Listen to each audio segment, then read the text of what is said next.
अर्थात त्यांची काहीतरी मजबुरी असावी, अन्यथा अरेला लगेच का रे म्हणणारे दादा असे शांत बसले असते का हो?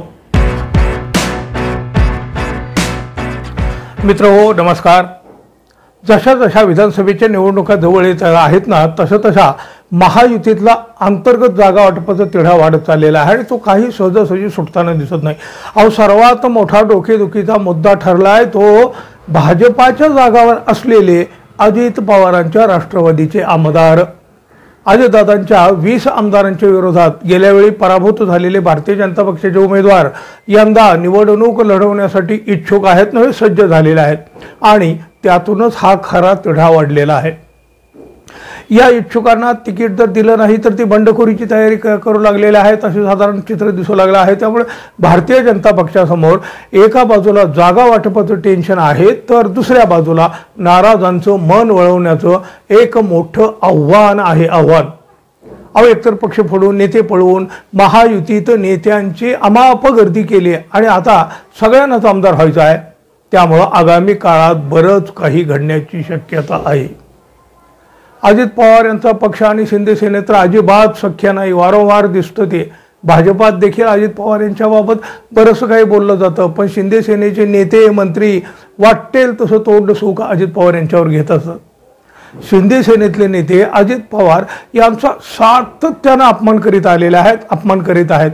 अजित दादा मात्र हे सगळं सहन करीत आहेत. तोंड दाबून भुक्क्यांचा मार ते सहन करीत आहेत.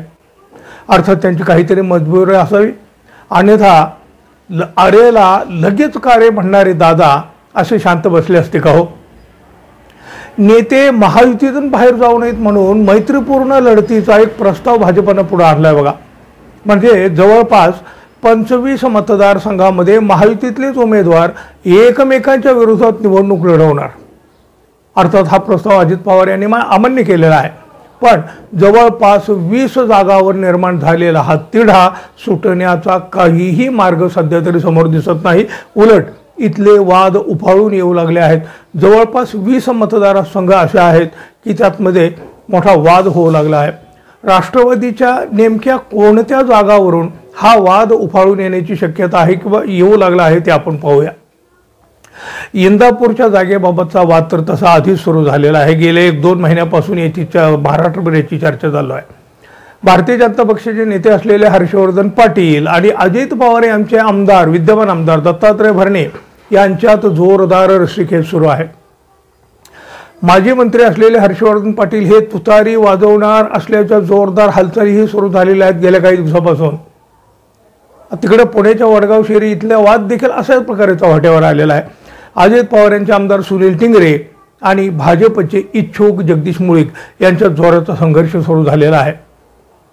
आता वाई मतदारसंघाची बघा, अजितदादांचे आमदार आहेत तिथं मकरंद पाटील आणि भाजपचे इच्छुक आहेत मदन भोसले.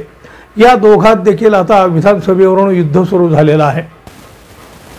अकोल्यात आमदार किरण लहामटे, म्हणजे अजित पवार यांचेच हे आमदार किरण लहामटे आणि भाजपचे इच्छुक असलेले वैभव पिचड, कोपरगावात आशुतोष काळे आणि विवेक कोल्हे, अंमळनेरमध्ये आमदार अनिल पाटील आणि शिरीष चौधरी, पुसद मतदारसंघात आमदार इंद्रनील नाईक विरुद्ध निलय नाईक, तर तिकडं बडनेरामध्ये रवी राणा म्हणजे जे भाजपचे समर्थक आहेत, रवी राणा विरुद्ध शिवराय कुलकर्णी आणि अर्जुनी मोरगाव इथं मनोहर चंद्रिका पुरे विरुद्ध राजकुमार बडोले यांच्यात जोरदार खेचाखेची सुरू आहे विधानसभेच्या उमेदवारीवरून. थोडक्यात सांगायचं तर काय बघा, अजित पवार यांचे विद्यमान आमदार आणि भाजपचे इच्छुक यांच्यातच हा जोरदार संघर्ष सुरू झालेला आहे.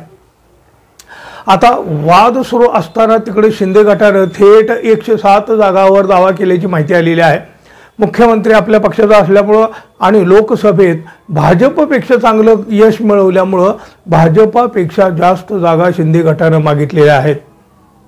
अहो, एवढंच नाही, शिंदे गटानं वादग्रस्त जागावर मैत्रीपूर्ण लढती करण्याची देखील तयारी दाखवली आहे.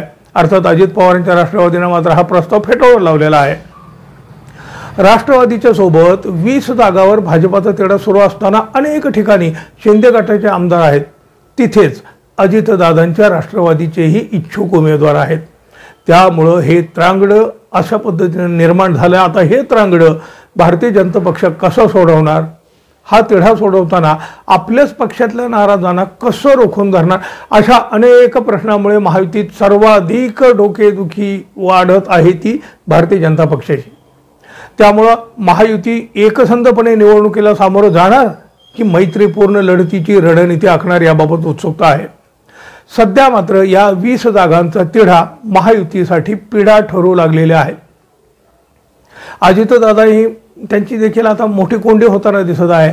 ही कोंडी आता कशी सुटते हे खरं तर पाहण्यासारखं असणार आहे आणि आपण पाहती राहू।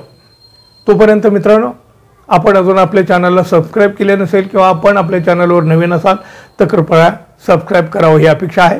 धन्यवाद, पुन्हा भेटू, तोपर्यंत नमस्कार।